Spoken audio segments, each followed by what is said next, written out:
Hey, everybody, welcome to FL Teams Live, coming to you with the NFL Power Rankings after week 12 in the National Football League. I'm your host, Jeff Macolino. Going solo today. Jeremiah Hensley had some electricity issues, so we'll be solo tonight, and we'll try to be quick and get out of here. Hey, before we go through the power rankings, I'm going to talk to you about our newest partner. They're revolutionizing the world of sports betting and fan engagement by making sports fandom profitable. That company is Symbol, the stock market for sports. Download the Symbol app, SIMBULL, and use the code FLTEAMS, the info scrolling beneath me, to receive a free team stock valued up to $150 upon signing up. Again, download the Symbol app and use the code FLTEAMS. Without further ado, let's roll into these power rankings. Starting off at the bottom, we have the Houston Texans unanimously 32nd on every ballot. The only team with less than 3 wins on the season. They'll probably finish with one. Number 31, also unanimous across the ballots, the Denver Broncos. Number 30, the Chicago Bears. Number 29, the defending Super Bowl champion Los Angeles Rams. Number 28, the Carolina Panthers. Number 27, the Indianapolis Colts. Number 26, the Jacksonville Jaguars. Number 25, the New Orleans Saints. Number 24, the Arizona Cardinals. Number 23, the Pittsburgh Steelers. Green Bay Packers come in at number 22. The Cleveland Browns are at 21. The back-to-back victorious Las Vegas Raiders rise all the way up to number 20. The Tampa Bay Buccaneers fall just a little bit to number 19. The Atlanta Falcons come in at number 18. The Detroit Lions round out the bottom half, rising up to 17 after their tight Thanksgiving loss to the Bills. I want to bring this up before we move to the top half because there was a very clear delineation between the top 16 and the bottom 16 teams in the NFL. And by very clear, I mean on every single ballot, the top 16 teams and the bottom 16 teams. The orders were all jumbled up, but there's a line drawn between the two of them, between 16 and 17 on every single ballot. Again, the positions varied all over the place, but it seems like we know the top half of the league right now and the rest of the league. And I can tell you it was much more difficult to rank the bottom half of the league, which includes 2 Florida teams. The Jacksonville Jaguars coming off a big upset over the Baltimore Ravens. I love the message Doug Peterson sent by going for 2. It was kind of the opposite of what Lovie Smith did with his young Texans team in week 1, where he played for the tie at the end of overtime instead of being aggressive and trying to win the game. Doug Peterson, look, it doesn't matter if the Jaguars win or lose that game. They get a better draft pick the more games they lose. But he sent a message to his young team. We play to win the game, and I like it. I love Doug Peterson as a coach. I think it was a great message to send to that young Jacksonville team that has a very bright future. The Tampa Bay Bucs are, frankly, abysmal. You can defend them all you want. Their offense is atrocious. Their defense tries their hardest, but boy, they have no room for error with the way the offense plays. It's bad. It's ugly. Tristan Wirfs went down. I was told the injury was not as bad as it initially looked, but he's going to at least miss some time. We're going to talk about the Bucs Week 13 matchup, which I think is almost a must-win for the Bucs, and I'll explain that in a little bit. But let's roll into the top half. Number 16, we have the Seattle Seahawks coming off their second consecutive loss. Number 15, the Los Angeles Chargers. Number 14, the Washington Commanders. Number 13, the New England Patriots. Number 12, the New York Giants took a little stumble. Number 11, the Mike White-led New York Jets. The Ravens fell down to number 10 after their loss to the Jaguars. The Titans at number 9 after their loss to the Bengals. And speaking of, the Bengals come in at number 8. The San Francisco 49ers got a shutout and rose up to 7 in the rankings. The Minnesota Vikings, number 6. Dallas Cowboys remained at number 5 after their win over the Giants. The Miami Dolphins remain at number 4. Not a lot of movement here in this top 5 this week. After a convincing win over the Texans, really, they only needed to play half a game to put that one out of reach. Number 3, the Buffalo Bills. Number 2, the Philadelphia Eagles. And number 1, again, the Kansas City Chiefs. The Dolphins, they're undefeated when Tua started and finished a game. They've got something special going on. I'll call out Jeremiah. He had the Dolphins lowest of any voter on his ballot. I actually had the Dolphins the highest. So I'm very high on the Dolphins right now. They have a huge matchup against the San Francisco 49ers. And I guess this is a good time to just roll on into looking ahead to next week. Those week 13 matchups, a couple of big ones for the Florida teams. The Miami Dolphins play the San Francisco 49ers. Obviously, two teams very high on everyone's power rankings. Probably the biggest game of the week. So we'll start there. It's in San Francisco. It's tough to make that cross-country trip.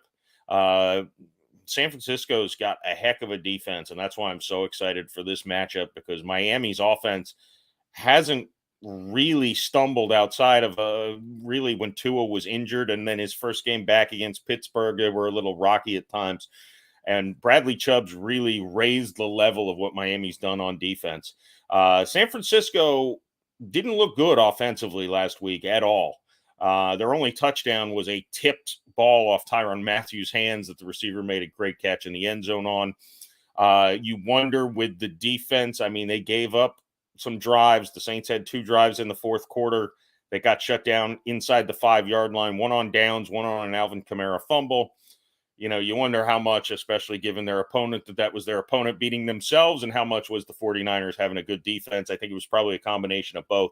Big test for the Niners defense. Big test for the Dolphins offense. I'm very excited to watch this one play out. Big game on Sunday. The other Florida game that I teased earlier, I think it's a must-win for the Bucs. They play the Saints on Monday Night Football. Believe it or not, the 5-6 Bucs lead their division, and the 4-8 Saints, if they win this game, they're actually in striking distance of leading the division pretty easily if you look at the way the schedule lays out. The Bucs, the reason I say this might be a must-win is looking down the road. Their next 2 games after this Saints game are against the 49ers and the Bengals. And Tom Brady or not, I can tell you they're not going to be favored to win either game. They're not. So winning this game, I think, is very important for the Bucs. Get to 6-6. Even if you drop the next 2, you're 6-8 and still probably in first place in that terrible NFC South this year. Give the Saints the win, or allow the Saints to not beat themselves, maybe is the better way of saying it. The Saints are now 5-8. The Bucs 5-7. Probably going to lose the following week to San Francisco. The Saints and Falcons play after both teams have a bye week in week 14. And I think that would be, in the scenario the Saints win, that would be the game for first place in the NFC South, with the Bucs dropping another game to Joe Burrow and the Bengals. So the Bucs need to collect some wins. And the NFC South opponents remaining on their schedule, those are the ones to get them. They also play the Cardinals after the Bengals. I think it is a very important game for the Bucs to take, and obviously important if the Saints have any interest in making the playoffs. Doesn't seem to look like they do. One more big game I want to mention, but I'll hit the comments here. Deshaun Watson goes off this week. Put the Browns in the top 10. I don't know what kind of moron would say, oh, it's Isaac. No, I'm kidding. Browns come in at 21 this week. I can tell you I'm not putting them near the top 10 because I'm weighing the whole season into account. And I don't think Deshaun Watson's going to come back and magically get things going. It's not like Jacoby Brissett was necessarily handcuffing Cleveland. I don't think the Browns are as good of a team as people thought they would be, minus the quarterback position. I thought Jacoby Brissett played league average, maybe slightly above, and the Browns still only have 4 wins. Even if they win out, unlikely that they get into the playoffs in the tough AFC. So I am not going to put the Browns in the top 10 unless Deshaun Watson throws like 7. Well, they're playing Houston, so I don't really care what he does. It doesn't. Houston's not even trying to win games. We'll see how he does in the next couple games after that. He's got a couple of tough matchups, and no, we're not just considering the future. This is the 2022 power ranking. So, I like to envision it as the two teams playing each other on the same field and, who I'd pick to win.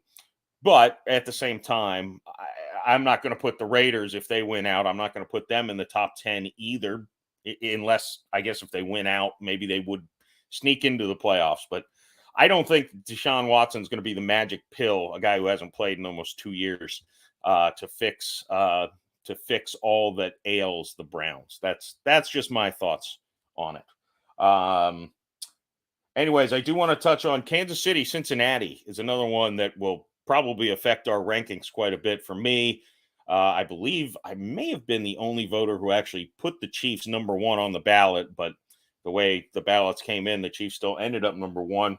They would cement their spot up there pretty steadily for me if they can beat the Bengals, especially with Jamar Chase probably coming back. The Bengals stood up big time, won a physical game against the Titans that, frankly, I didn't expect them to do without Joe Mixon, without Jamar Chase. Both of those guys might be back. Rematch of the AFC Championship game. I'm very excited for that one as well. And I'll give a little shout out to Tennessee at Philadelphia also. I've ragged on Philadelphia for winning against really weak competition. Their schedule's starting to ramp up here down the stretch. Their only easy game, I think, left is the Saints. So the Eagles will be tested quite a few times here moving forward. And Tennessee is a tough, physical football team. And I'll be interested to see how Philadelphia handles getting punched in the mouth a little bit by Derrick Henry and the Titans.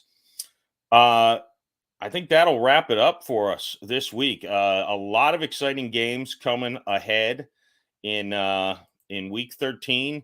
I'm sure the power rankings will be jumbled. I'll be interested to see if any of those 16 teams in the top shift, to relegation to the bottom half or vice versa. I don't know that there's much possibility this week for that to happen, to be quite honest. Even if a team like the Bucs beat the Saints, I don't think that catapults them maybe to 16, over a team like the Seahawks who are kind of reeling, although they play the Rams, who talk about reeling. Nobody's reeling worse than the defending Super Bowl champions, a team that also doesn't have a lot of draft picks to look forward to. So that'll wrap us up here. Here's 32 all the way to number 1, and we'll see you back here. Jeremiah should have electricity, and I think we're outside of hurricane season. I'll be refreshing my Twitter to see who gets hired to be the USF Bulls' new head coach. But stay tuned to FL Teams, because there'll be coverage of that and all Florida sports, college and professional, as there always is. Make sure you're subscribed on YouTube. You follow on Instagram, Twitter, Snapchat. Do we have a Snapchat? I don't know. TikTok, that's the one I was trying to say. And Facebook too. All right, everyone. Go to flteams.com and shout out to Symbol. Download that app. See you next week.